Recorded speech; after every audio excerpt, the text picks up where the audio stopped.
Hello intrepid followers, subscribers, and watchers of my YouTube videos. Today I'll be reviewing 3 amazing comic books, all from the X-Men line from Marvel. So let's dive in. Whee!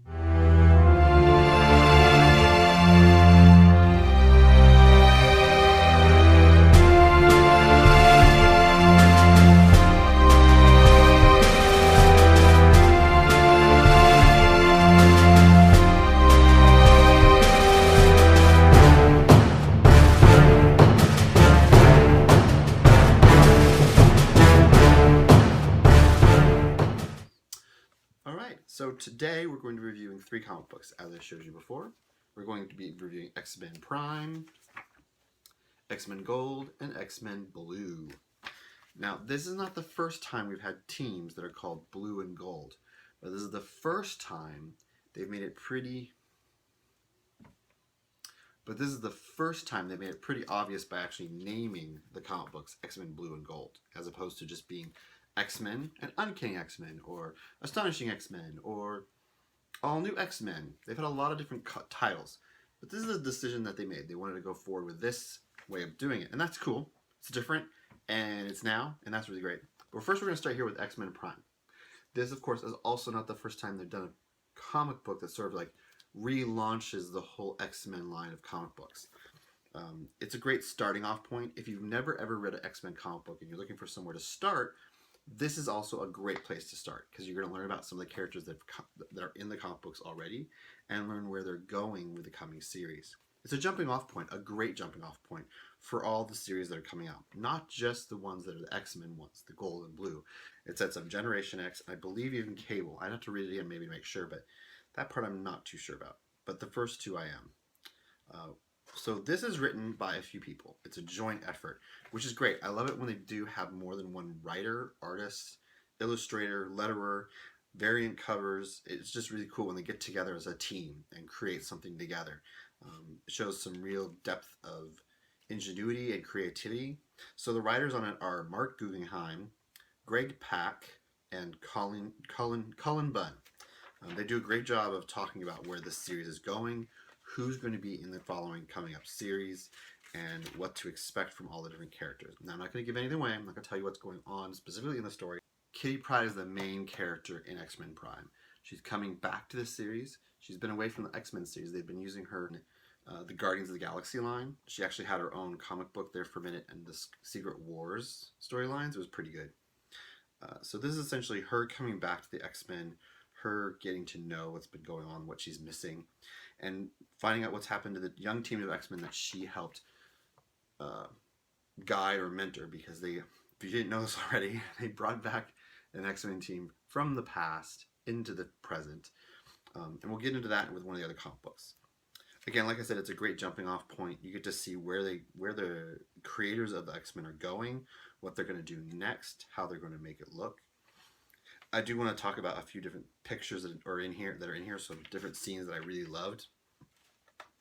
One of the things that really is great is, a lot of the time now, I'd say the last 10 years, maybe more, the Marvel Universe has been having a sort of like a splash page or an intro page letting you know what's been going on the last few issues, so you can get caught up before you start reading it. So if you did miss an issue, oh, that's what happened next. And they did a really great job of that. They didn't make it too long, because sometimes they make it towards like a full page. It's like, dude, I don't want to read all that. I just want to get into the comic book, which I am reading, but I'm also enjoying visually. One of my favorite layouts is a picture that shows Storm right outside Kitty Pryde's window. It's really amazing. I don't know which artist did that, but the artists that are on this one are Ken Lashy, Ibrahim Robertson, and Leonard Kirk, with Guillermo Ortega. But also, the coloring is great.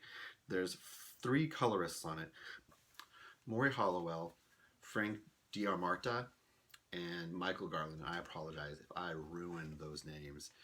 I really need to get better at making sure I know what I'm saying and how I'm saying it before I go on.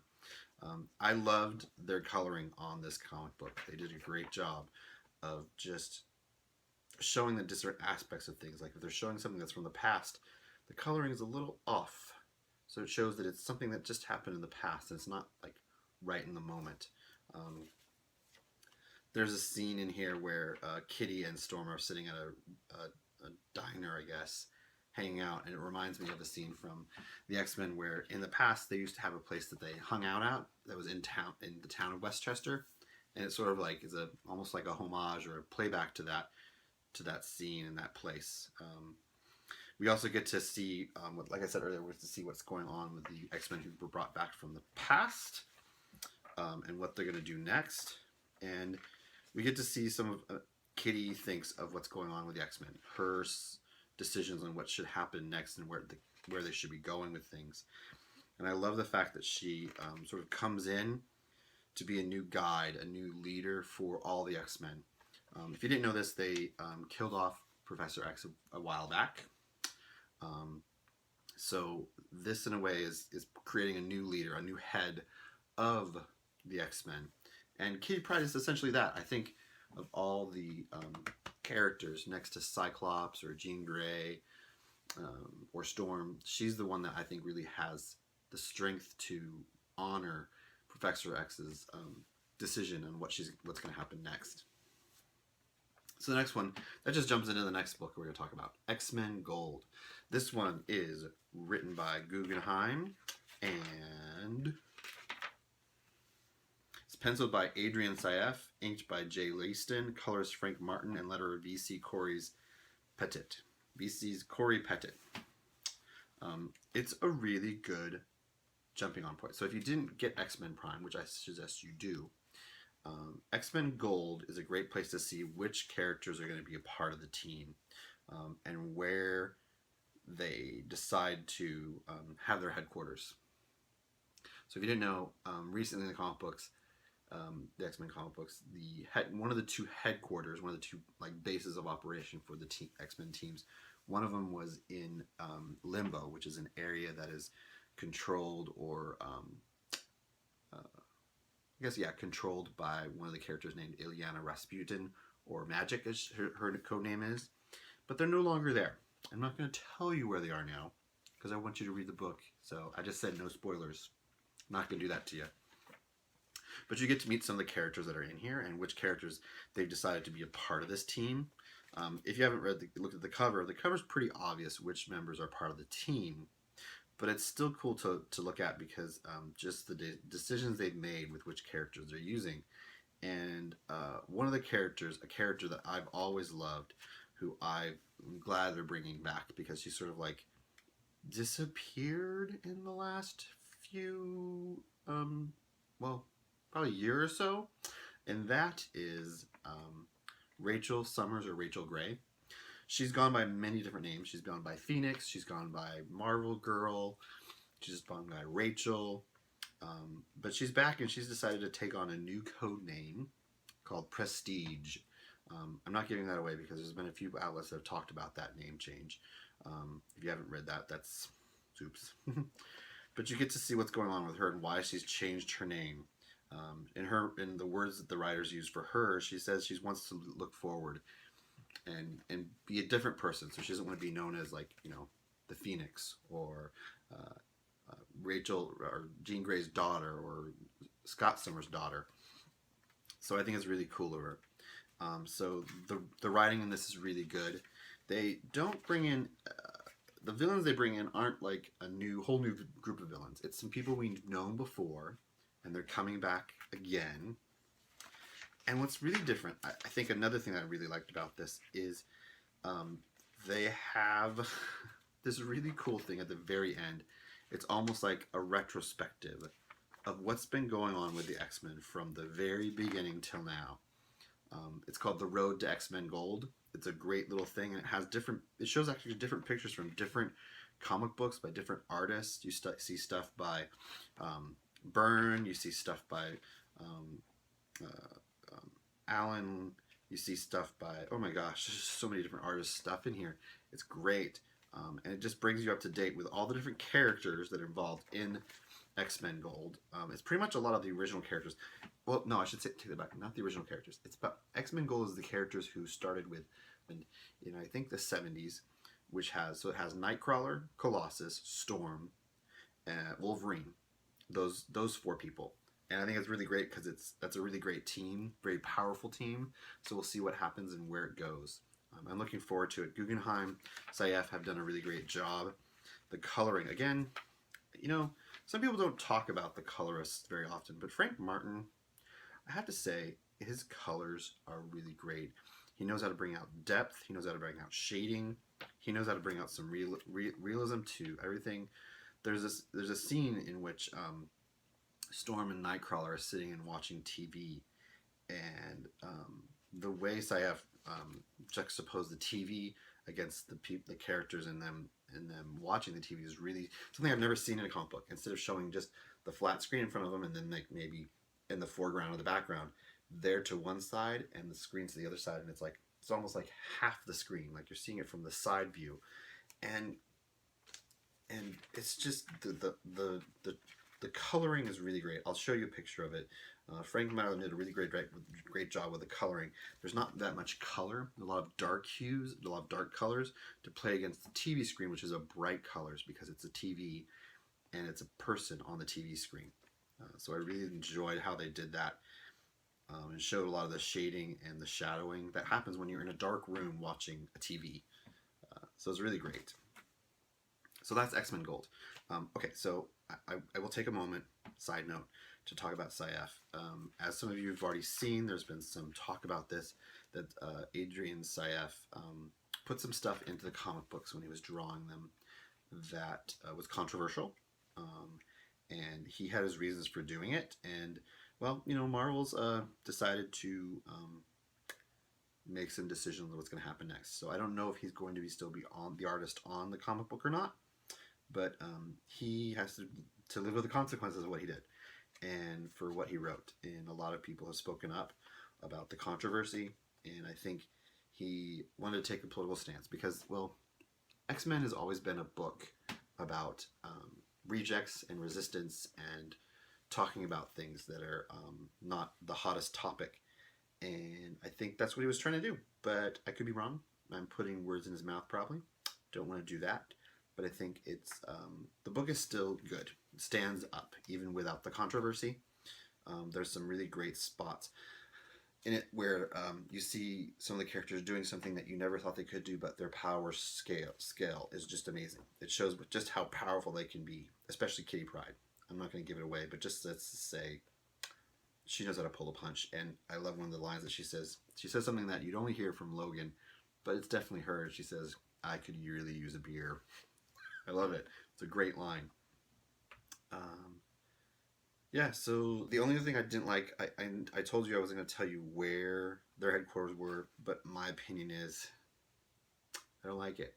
I think, why?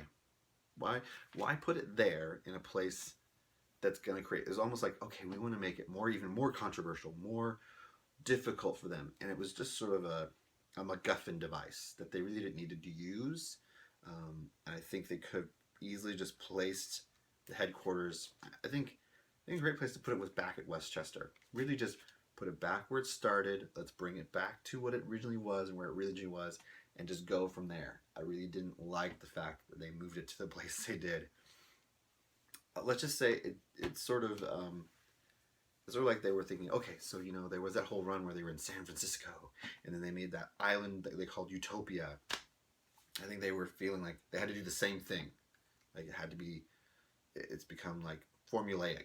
Like, oh, we need to have their headquarters in a place you never would have thought that's going to cause some controversy, and we're going to have to have that going on as well. And oh, you know what? I don't think it was needed. I think you got to just put it back at Westchester and just have them doing their stuff there. I think it was a better idea. I don't think the place they decided to put it was the best. We're going to leave it at that for now. So let's move on to Xmen Blue. Here we have a book written by Cullen Bunn, and the artists on are Jorge Molina and Matteo Bofagni, color by Matt Mila, and again, the letterer is also from VC, and it's Joe Caramagna.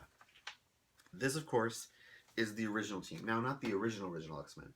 It's the time-displaced original X-Men. And one of the things I have to be upfront, I wasn't too keen about the displacing of an original team of X-Men from the past into the present. I thought, again, it was a MacGuffin device that was used to maybe bring people back in to the X-Men comic books, because you had, if you haven't already figured this out, the original X-Men pretty much aren't around anymore. Two of them are now dead. That's right, two. Jean Grey, the original, and well, Cyclops. So I don't know. I just didn't like the idea, but where they're taking it now really helps me, because a lot of the reason I didn't like it was like, okay, so you've displaced the original X-Men into the present. How is that now going to affect the timeline? Because, well, they do a lot of timeline jumping and a lot of timeline stuff that happens in the comic books. And we've seen it happen in the past in good ways, and we've seen it happen in bad ways. But they decided to do a really good job of clarifying it and sort of cleaning it up. And I don't know if Brian Michael Bendis, who brought the X-Men forward, was a part of the decision making of it, but I think it was where I thought they were going. So we find out where these X-Men are from and how they can't go back and why they can't go back. I'm not going to tell you much more than that, because again, I want you to read it to find out for yourself.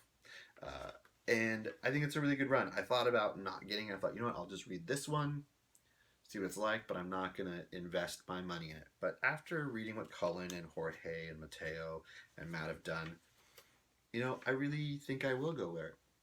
And the way it, well, the way it ends, the cliffhanger they have in it is actually, it got me in it. One of the things that I think is really good is Beast. He's no longer just a science guy.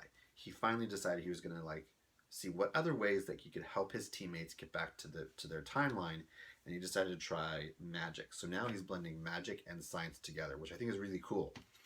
And you get to see a team of younger X-Men doing some stuff that you wouldn't normally see. But then there's another story. It's another story. They call it The Meanwhile. I'm going to call it The Meanwhile story, because I don't know what else to call it by. And it takes place in Alaska. I believe it's Alaska. Either that or it's just a frozen area of... it could be Canada. I could be wrong. It could be Canada. But it's a really good side story, and I hope to see what happens next, to see where this goes. Now, I don't know if it connects to one of the other books, because it does involve a character who I think will be in one of the other books. But we'll have to wait and see what happens next, where it goes, where they're going to take it, and what's going to look like. So I guess that's it for now. That's this adventure and reviewing I did. So again, we reviewed Xmen Prime, Xmen Gold, and Xmen Blue. There's going to be some other, as I said before, there's going to be some other comic books coming out soon. They're going to have a solo series for Cable, solo series for Jean Grey, Iceman, Old Man Logan. But they're going to have other team books. The other team books are Weapon X, Astonishing X-Men, and Generation X. So I'm going to look and see which one of those I'm going to buy, and I will probably review those as they come out and let you know my thoughts as it goes along. So again, that's it for today. As you know, I record and upload on Mondays and Fridays. So look for my videos every Monday and every Friday when I have a chance. I go to a lot of comic book conventions, talk about a lot of comic book books, board games sometimes, and just some other fun things that go on. So thanks for watching. Don't forget to like, comment, and subscribe, and I'll see you guys soon. Bye.